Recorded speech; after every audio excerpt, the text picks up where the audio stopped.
Hello, hello. I'm hoping we've gone live. It popped up and said this broadcast is live, and then it popped off again. Yeah, I'm not too sure whether we're actually live on YouTube yet, but hey ho. So it's been a while, Caroline, since I've seen you. The last time I saw you, you dragged me along to what, and I think I didn't quite have the understanding of it because I actually thought there'd be other political parties there. It was a very strange feeling to be sat in a Conservative Party conference in the Comedy Club before Sir John Redwood and Mark Francois, and I'm going, I think I'm in the wrong place here. So, what, Caroline Stevens, what has happened on your journey since I saw you last? Because it's been quite eventful from what I could, little snippets of what I can put together. Gosh, it seems ages ago. I thought we had such a good laugh at that Tory party conference. I know.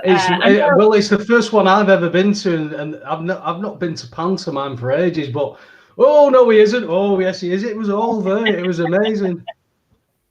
Oh, anyway, thanks for having me on your show. This is the You're second time welcome. I've been on your show, isn't it? And we've got to Yes, talk about money at some point because, yes, it's been 2 months, I estimated, since we actually met. And the Tory Party conference was interesting because I now look at it. I'm not part of it anymore, not part of the political scene. It's like I'm a voyeur, if you like. And it's a pantomime season, but just earlier on in the year. So what's happened after that is I think I did a video on the church because the church actually, we're talking about politics.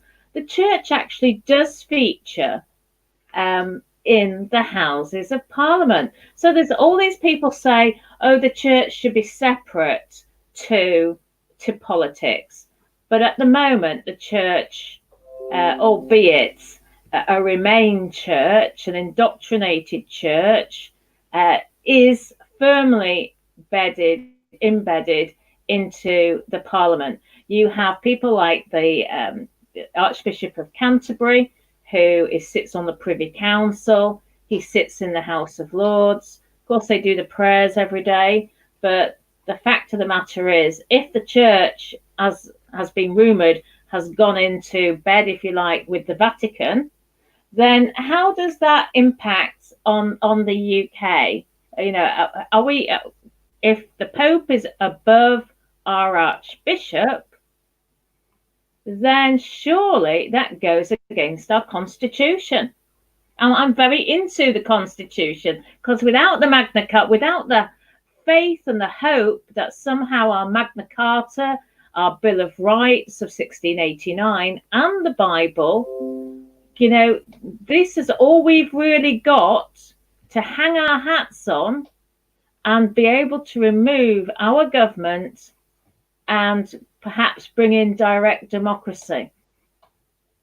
It's got to be the people uniting against government tyranny. And we don't want to replace, we've got the general election of the 12th of the 12th, 2019, which if you're any of your watchers, your viewers are into numerology, that's 12, 12, 12, which is 333. So it's a very auspicious date. So are we just going to replace one tyranny with another tyranny? And they just need our consent to continue with this tyranny? I think so. What do you reckon? well, for me, I'm trying to work out how they do things. So it's the boundaries of jurisdictions. You're talking about constitutions and Magna Carta.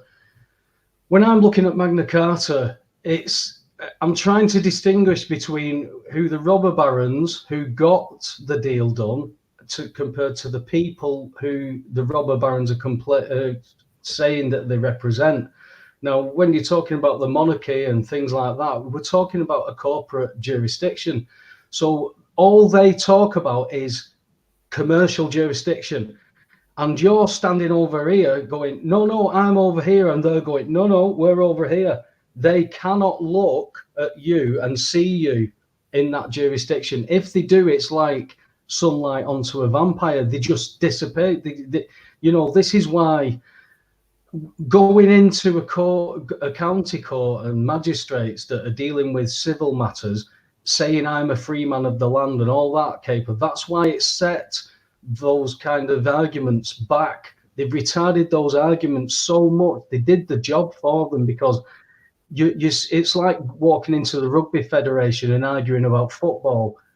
You're an idiot. We don't need to listen to you. We're just going to carry on doing what we're going to do, and you're like a fly buzzing about that we can just swat away. If they recognise that jurisdiction and they have to come over and set up in your jurisdiction, they've lost. So they have to stay where they are. Everything is orientated pathwise to take you into their trap, their dead end, their man-made law. That is what Europe is. It's all man-made law. Look at what you cannot talk about in Europe, and it's a pertinent subject. Everything that is illegal to talk about has got a hell of a bearing on politics, social engineering, wherever you want to look, because this is every level. If you want to go back to where the establishment has got to these points before, we're pretty much on a scale where Caligula married his horse. This is like mind-bending. Well, I guess. Well, with the pushing forward of the LGBT agenda, I guess that is. There's an agenda. There's an agenda with the no, Carolina, you're not getting mixed up here. So since I met you, I had an absolute wonderful opportunity presented to me by somebody who watches my videos, the Caroline Stevens Seeking the Truth, and he's based in Australia, and he actually paid for me to fly out to Australia, to Perth, 4 nights accommodation. And I thought, well, it's a long way to go for 4 nights to go round churches and inspect the symbology of the Church of Australia, which looks much more akin, that the inside of some of those churches are either they've got the Jesuit symbology or they've got Catholicism, but not what I expected at all in many of those churches. So I thought, well, I better extend this trip, because by the time I get there, it'll be time to come home. So I extended it, and I paid for some Airbnb. Yeah. And then another Aussie patriot, who forefathers from the UK, they basically lent me their car for 2 weeks.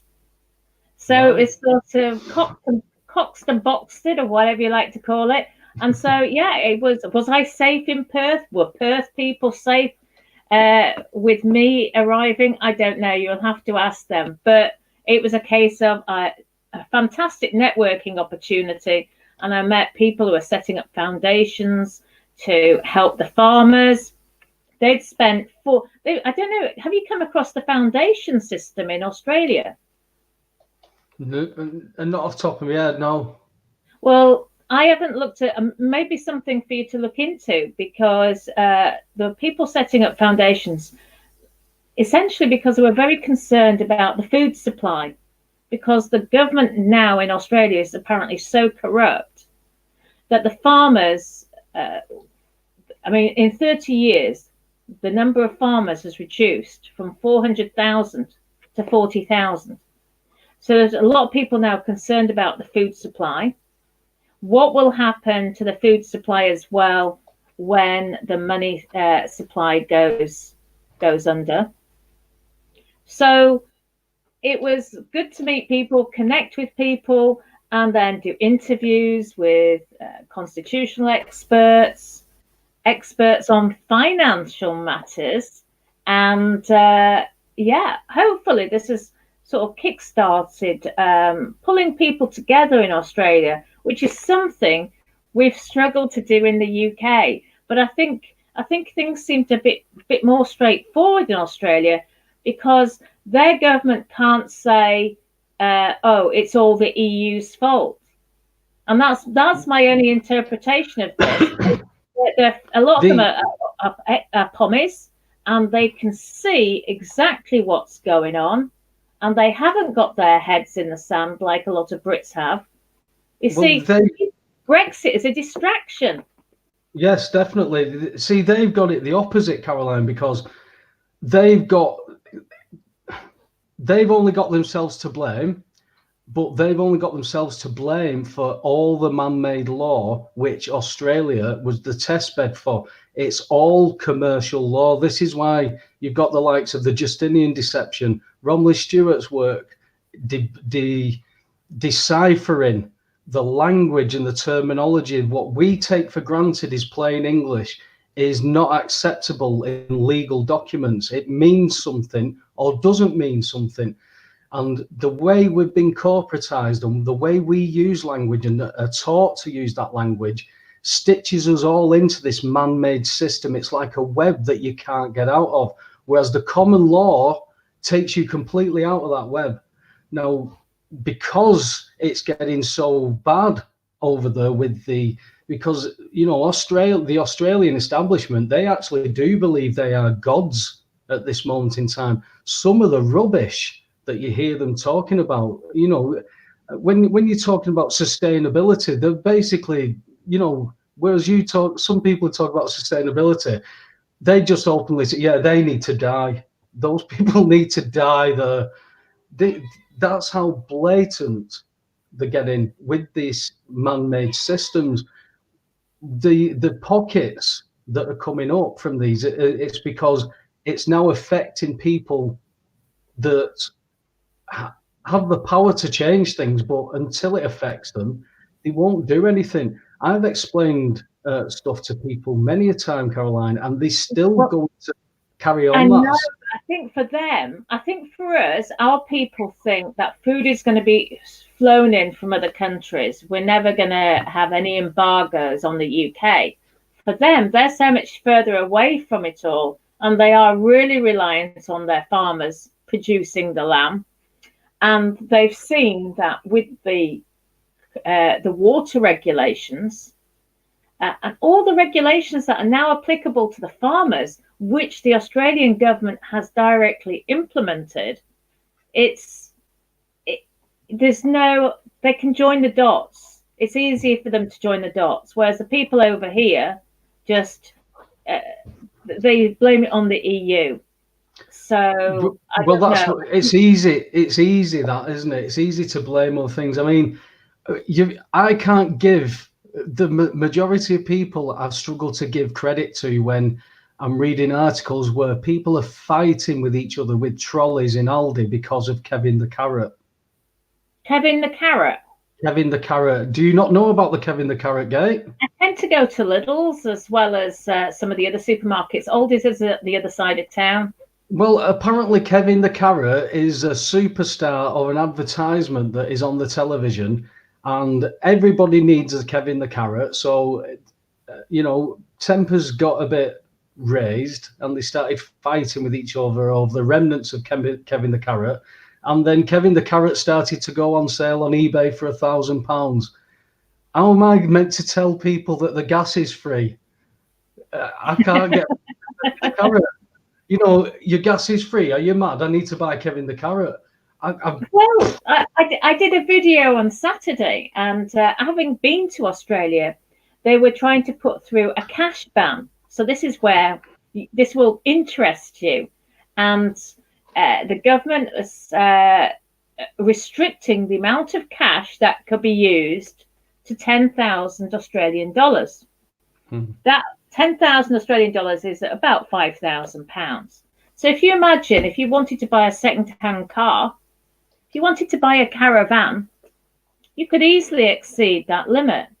And how dare they tell you, how dare anybody tell me, a Yorkshire woman, how I will spend my money and how, on what format? I mean, remember, I was brought up in Yorkshire in a wool city, actually. With my parents saying cash is king. You're quite careful. You're quite careful from them parts, aren't you? Did you saw my speech in Dewsbury? Oh, that was did you? Yeah, I went to Dewsbury, didn't I? After I saw you, I forgot Yeah. about that. Hang That on, was is that not pronounced Jolesbury? Dewsbury. Jolesbury. Yeah, that's far too posh for a Yorkshire girl. That's Jolesbury. Yeah, because I'm sorry, digressing now, but I'd forgotten about that because it has been ages since we've been in touch. So yeah, I spoke for the Yorkshire Patriots a year ago. They invited me to speak in Scarborough, and I was up in York, which is where that's where I'm from, and Yorkshire, I should say. And so I went off and did this speech in Scarborough, and it was snowing in October. And I just thought, oh my gosh, have I done the right thing here? Because all the police had the the facial recognition technology, and I thought I just imagined my picture on the North Yorkshire police wall. So I mean, there were only a few police at the time. It was probably the Scarborough police, but the Yorkshire Patriots, their support has obviously increased. So they had the following year was Dewsbury, and they asked me to speak. Well, I was just totally amazed because there weren't that many people like us at the event. There were probably more people from Antifa and all these various union protest groups who were kept the other side of town. And then there were the locals walking past on a Saturday afternoon, minding their own business. And they were presented with at least one or two police helicopters in the air. They had all the West Yorkshire police who were available, the whole of West Yorkshire, from all over the place. They were there as well. So I had this captive audience. They couldn't run off. That was quite funny, actually, to see such a big audience, even though originally the audience wasn't that big. So yeah, I spoke very passionately about the forgotten people, because that's what people in the North in particular feel we've been forgotten about. So in the end, I rounded it off with a rendition of the Lord's Prayer. And I said, I want you all to hold hands and I want you to repeat after me. And there's everybody looking from side to side. Do I have to hold your hand? And yeah, so I did it. So that got me then onto the Richie Allen show. So anyway, I digress. So Australia, cash bans. I'm not sure. I've had mixed reports. I think it's not gone through yet, but I think it's going to be a case of watch this space, because then somebody else said they reckon that next year it will be implemented with a cash limit of 2,000 Australian dollars. And the actual amount hasn't been written into the legislation itself. So they could withdraw, they could put it down to 10 Australian dollars if they so wished. So not to be able to use cash, being monitored. And of course, now we're looking at the negative interest rate situation, which obviously you'll be familiar with. So we've already got negative interest rates on monies in accounts in Switzerland. So you think about the situation where you've got retirees who are living on their life savings, which may be tucked in a bank or a building society. And most interest rates are negligible now, but at least they're not negative. But when you've got negative interest rates, yeah, the trouble is the life savings. It's the way, isn't it? Yeah, well, the life savings, somebody's life savings is 2 years' wage of somebody's not great, not a top scale wage. You're talking maybe 70, 80,000 pounds is somebody's life savings. That's 2 years' money for some people. That's if they've got a decent job now. We've been socially engineered where we have a nation full of shelf stackers, for want of a better way of putting it. I was having a conversation about a car plant near me called Halewood. They're always talking about losing jobs and it's going to devastate the economy and stuff like that. Well, the question is, how does Halewood, who take these cars off the plant, straight off the production line, the majority of them are put straight into what is termed a car graveyard, where they just park brand new cars up in the field that they can't sell. So if they're not selling the product that they're paying the people to produce, then what are the people actually working for? They're working for nothing. They're giving pieces of paper that are allowing them to go and participate in an economy. What is that company then playing? That company is then playing a liquidity cog in the wheel of economy. So the company is quite clearly not there to make profit, because if I'm going to pay you, Caroline, to make me something, I'm wanting to make profit on that. Is that not business acumen? Is that not how it's meant to work? I pay you as much as possible to give you a little bit of a profit so I can make profit on that, and somebody else will make profit on me. It's all about that trickle down economics, what we're all taught about, isn't it?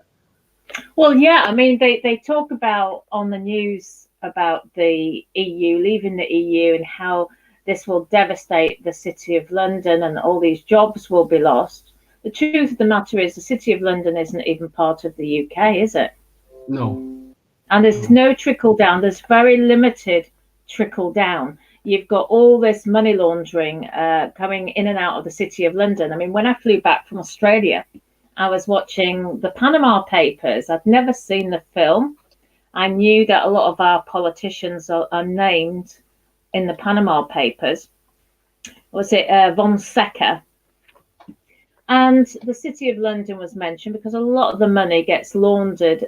And of course, you've got all these people who've been laundering money. They're living in the London, so the ordinary people cannot afford to live in London. It has actually given us a real headache for ordinary people in London, hasn't it? Well, I mean, it's for the whole of the UK. Nobody can afford. Most ordinary people cannot afford to buy their house back. If they own their own house, they can't afford to buy it back. And now there's a John Cleese thing, isn't there? There's a John Cleese thing at the minute where he's now being touted as being racist because at 42% being ethnics in London, the ethnicity is now 42%, and his statement is that London is in danger of becoming non-British, non-English. That is, to me, is a factual statement when you see that. And do you know what? I was listening to this conversation where two people were trying to bend the conversation to racism. And one fellow said, well, if 42% of London was Scottish, would you still be saying that this statement was racist if it's in danger of not being English because it's 42% of being Scottish? And they agreed that that wouldn't be racist.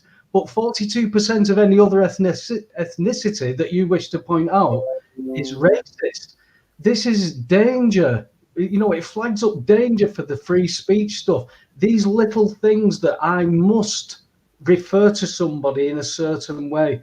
No, you can't take control of this speech thing. This, you know, speech. How can I put this? When people talk about hate speech, there's no such thing as hate speech. Violence is not speech. Speech isn't violence. They're completely and utterly separate. So when you start to take control of the freedom of speech, where do you then stop? Where do you then stop? You could talk about the flag situation. When you say you're English, people automatically now have been brainwashed to thinking that you're yeah, what is that? English. My next door neighbour is happy to put up a Norwegian flag outside her house because she came from Norway. But if I put an English flag in my back garden, then the neighbours would talk. It's become like a red rag to a bull. And we're only allowed to say we're English, we support England when we have football matches. That seems to be the only time now then you legitimately can support England. But yeah, as you say, if you're Scottish, if you're Welsh, if you're Irish, they've all got their own parliaments. We don't have an English parliament. And, going back to the churches in Australia, I was in a place called York. So a very quaint little place. an hour or so out of Perth. And it was like Little England, because on the church was an English flag. So I don't know whether there was a point to this, insofar as inside the church there was quite a lot of, let me think, was that more akin to the Jesuits or the Vatican? But yet somebody was putting an English flag on there. I thought, good on you. Well, when you touched on the us northern people, we seem to get left. Well, I'm glad about that, because I draw a line at Nottingham. Everything south of Nottingham that they don't ignore is in an absolute and utter mess, with all the meddling what they're doing with the speech element. You know, you've got, there's no male or female is now being pushed. They are babies, all these pronouns. And up in the north, it isn't touched up here yet, because northern people still go, what 8-year-old boys can have periods? Are you mad? Whereas everybody, I was in Beverley a few weeks ago up in Yorkshire, and and it was a case of there were all the men and the women queuing, and there was a gender neutral toilet, and we just had a laugh about it, you know. But you wouldn't get that down south. They're so more accepting of these new ways of doing things. Well, somebody contacted me yesterday where there was an incident surrounding a guy who was on his second final warning, whatever that means. But he was on his second final warning, and now he's decided to trans into a woman, and that's now created a situation, because there's been situations where women have claimed that this man's been assaulting them in whatever way, forcing him his opinions on, not just opinions, but, you know, sexual advances, all this kind of stuff. But now he's not a man, now he's a woman. That's meant to all stop, and now he can go into the toilets, and he's standing there with his tackle out and everything like that. Now that's a different form of pushing your sexual advances, I would say. But well, they're saying that children now, they're worried now that these women who had started the complaints procedures is now going to be shone in the transphobic light. You know, it's strange how people can be worried. You know, people can be assaulted, and then that gets put away, because we can't focus on it quite like that, because this is now a different kind of group. I mean, I won't use the word that I normally term, because I wouldn't imagine a lady like you would like the C word to be used. But if you are this word, you are this word. Do you know what I mean? You will be treated like that. It doesn't matter what background you come from, ethnicity, religion, male or female. It doesn't matter. If you are a C, you are a C, and that's it. But when you are applying to things, and gender transformation, it brings up so many problems. Firstly, you've got children now being reported not wanting to go to school, or if they go to school, they don't want to go to the toilet because of the gender neutral toilets. So you've got impact on our next generation. Secondly, you've got it from a financial perspective, whether it's car insurance, whether it's getting your pension. How does that work when you've changed sex? Because the state retirement age has been historically different for males and females. And car insurance historically used to be cheaper for women, but of course that got equalised and everybody paid the increased price. And what else does it? It's like, what happens when why is it that the NHS seemingly has the money to do this, but not to do other sort of procedures, which seem a more life-threatening procedures? You know, where are the priorities? So we have a government, but then you see somebody said to me in Australia, you do realise that some of your MPs who may be women are actually men. So if they're of that ilk and they're governing us, or they like to think they're governing us, which they're doing at the moment, then we are, you know, as it says in the Bible, if the blind lead the blind, you all fall into a ditch. And never has that saying been more appropriate than 21st century Britain. And it's funny though that the completion of that analogy is the one-eyed man is king, and that's all this is based on. It's based on information. I know something you don't know. You know, the Viking god Odin gave his eye for knowledge and wisdom, and we use that terminology still that people don't realize. You know, when you know something other people don't, you wink at them. I know something you don't know. This is about knowledge. That's all it's ever been, Caroline. You know, I know something you don't know. That's all that this is. But this agenda, it's promoting androgyny in the schools in the South. There is no male or female. You don't have to be either. They're asking them to look at graphs and asking them to pick out their favorite jelly baby, and based on certain questions and what their answers are, could tell this child that, well, maybe you seem like you're a little confused. You don't know if you're a boy or a girl. And there's the boy going on going, Dad, I've got a penis. You've told me I'm a boy, but these are telling me I don't know if I know whether I'm a boy or a girl. You're messing with children's heads that, you know, I know lads that wanted to be a dinosaur this morning. Where do we draw the line here? Do we start then letting them have elongated tails and making them? I don't know, because. But, you know, you've got the church involved in this, because, you know, I did a video. It's androgyny at the end of the day. It's Satanism, androgyny. Right. There is no male or female. Baphomet, where do you want to go? The Vatican unveiled a statue 2 weeks ago of Molech. What? Who's Molech? Molech is the Babylonian god that we used to sacrifice our firstborn to. The Tower of Babel. Right, that's interesting. Now they've just unveiled that statue with all the other statues where they have Zeus, where they have Jesus, and they unveil Molech. What is this telling you? It's a one world religion.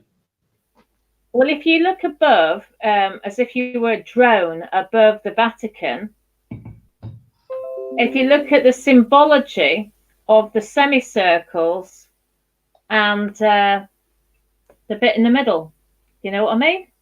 Yeah, the Vesca Pisces. Very Phallic symbol. But no, I did an interview a few weeks ago. I started investigating the Church of England and wanting to know more about. Obviously, they keep saying they've got falling attendances, and I know that I've approached an ex-MEP, a member of the European Parliament, in the past, and said, wouldn't it be good if we could get, say, the Archbishop of York to bring the country together and to pray for unity after the debacle over the referendum leaving the European Union.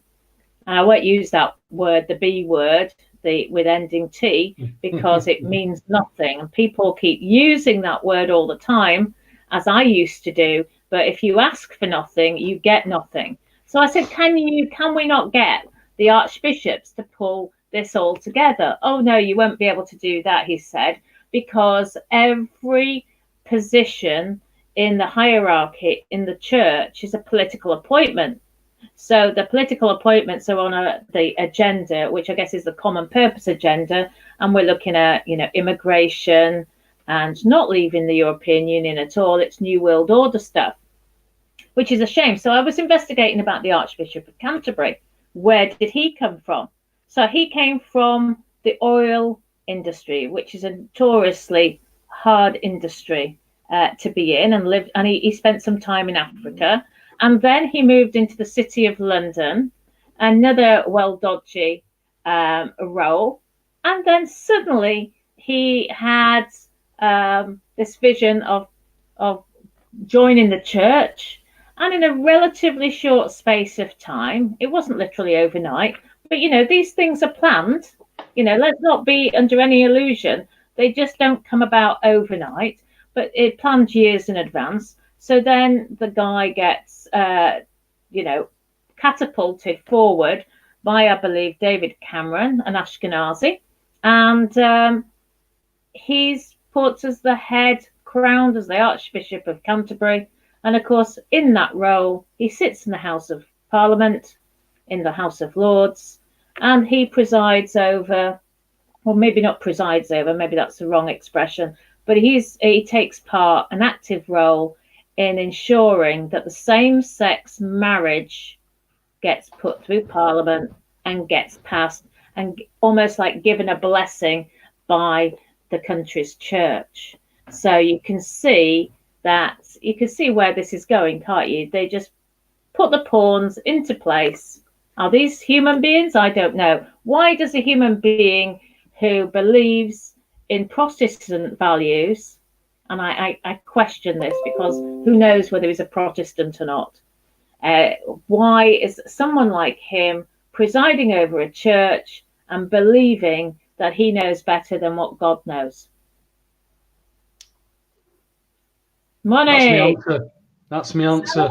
If it isn't that, Caroline, we've got the other answer from Tim Fortescue in the BBC interview, where he stated how politics work with the civil service.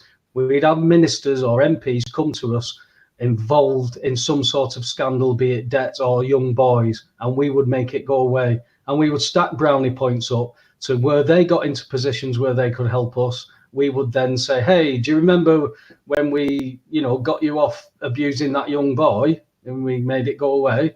Can you do this for us now? And then the realization on his face where he's just said, and he says, oh, I know how bad that sounds, but, that's how it works. So basically, oh, yeah, I know it sounds bad, but yeah, if you abuse a young boy and we find out about it, we'll make it go away, but you'll do something to help us. That's how politics works.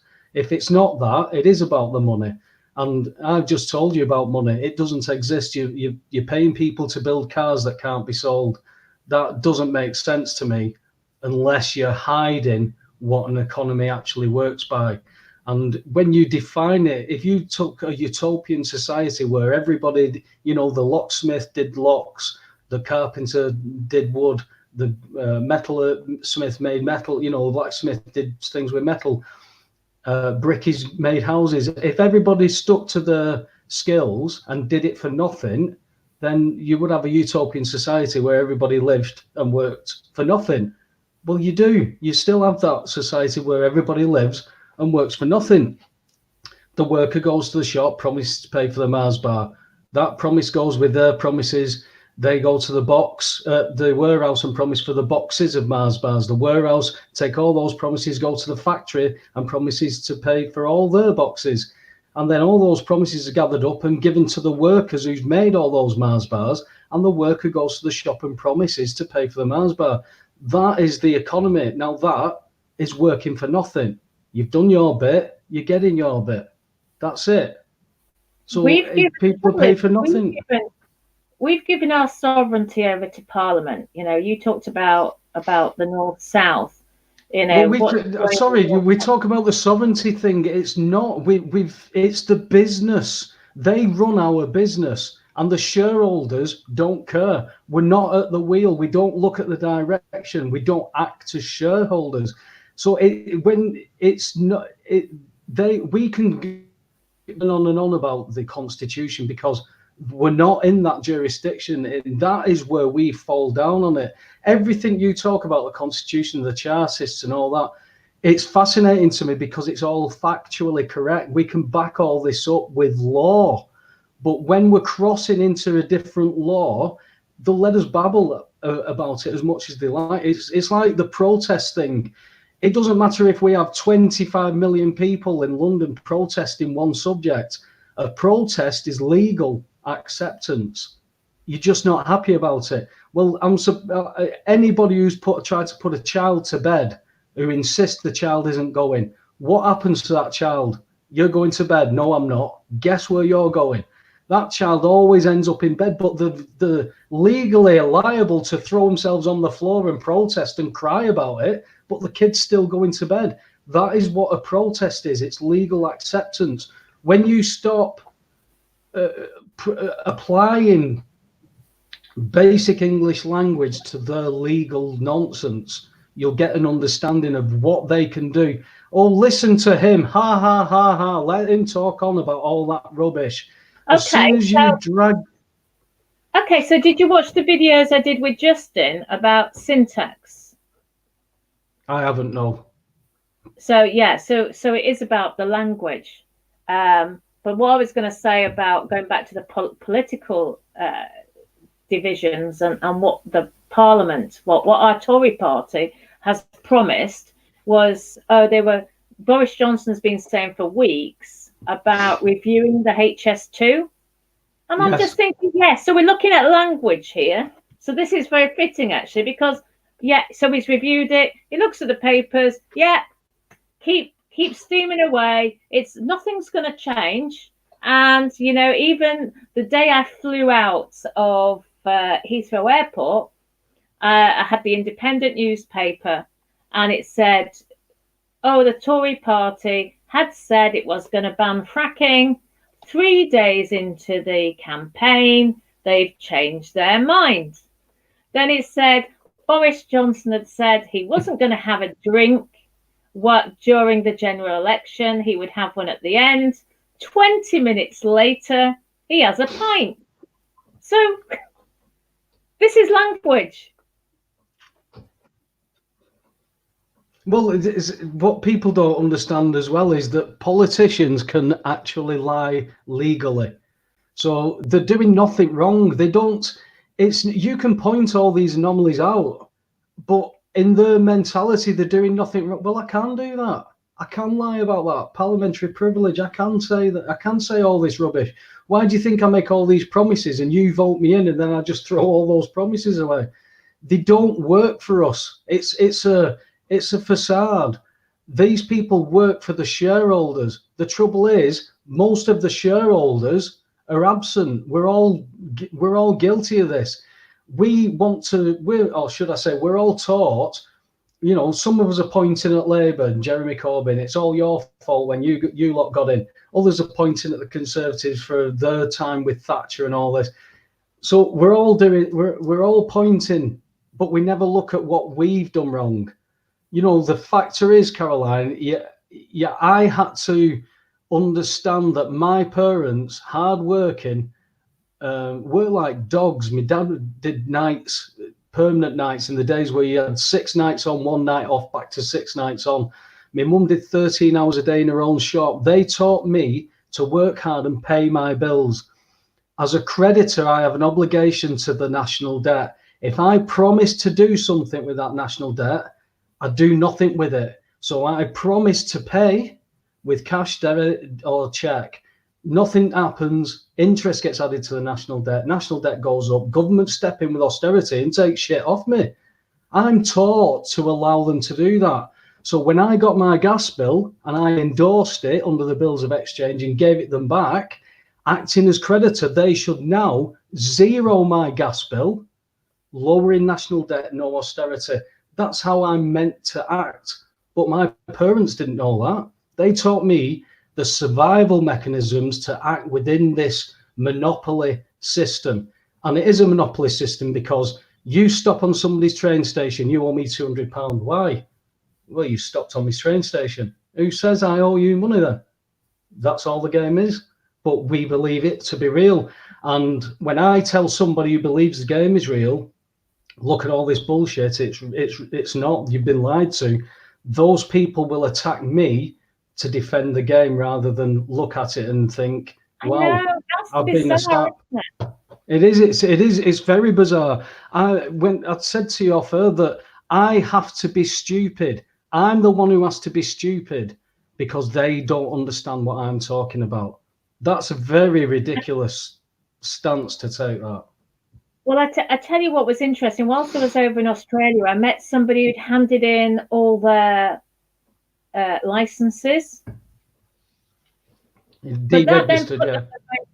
That basically put them in a really, really vulnerable position. They didn't dare go to the doctors, the hospital. And you've got in Perth, you've got so many facial recognition cameras.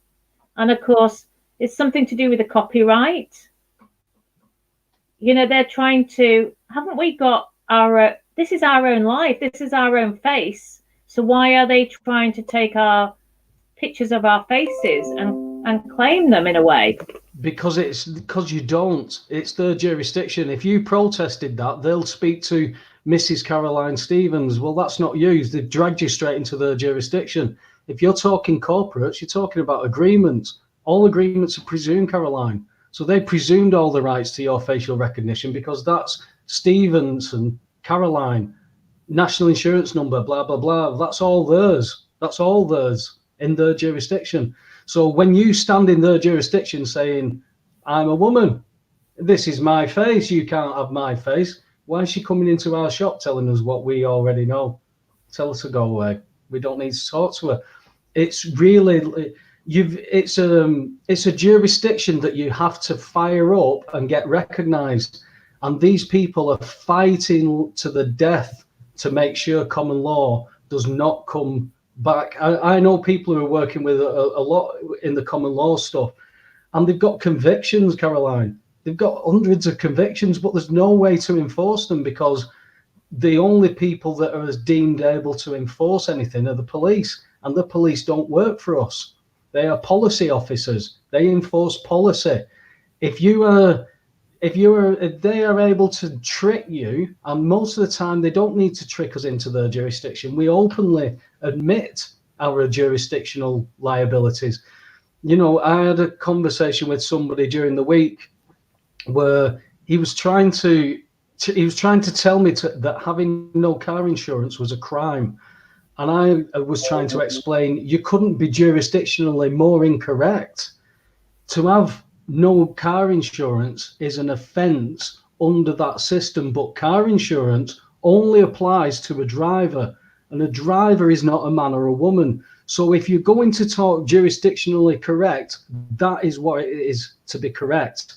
If you are saying that I don't think anybody should have insurance because of what could happen, that's up for debate. The fact that you pay national insurance that should pay for car insurance, house insurance, everything insurance is another thing that's up for debate, because how are the mates going to make any of your profit if you've already got covered insurance? You need to have that doubt that you need more insurance. Again, it's another mind construct. And I haven't got the answers to it. I haven't got the answers, Caroline. I'm not saying let's all unplug from everything and let's be all anarchy. I'm not saying that. I'm saying that you could take control of things as they are now, one bill at a time, by understanding where do you stand with this bill? TV license, do I need this? Am I broadcasting TV publicly? Am I making profit from doing that? No. Why do I need a license? I don't require a license. Let's have a look into that. Gas, water and electric. Start to look instead of taking all this for granted, because I guarantee you one thing that you hit on earlier. People are saying, we'll do this and we'll do that. And it's not changing the course. It's just changing who's steering.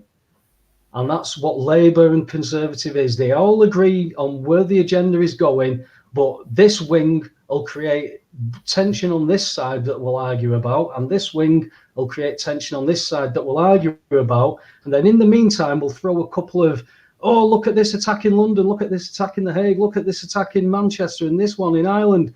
And before long, we've forgot about Prince Andrew spending 4 days at a convicted sex offender's house because it was a convenient place to say, well, you know, it's... I haven't forgot.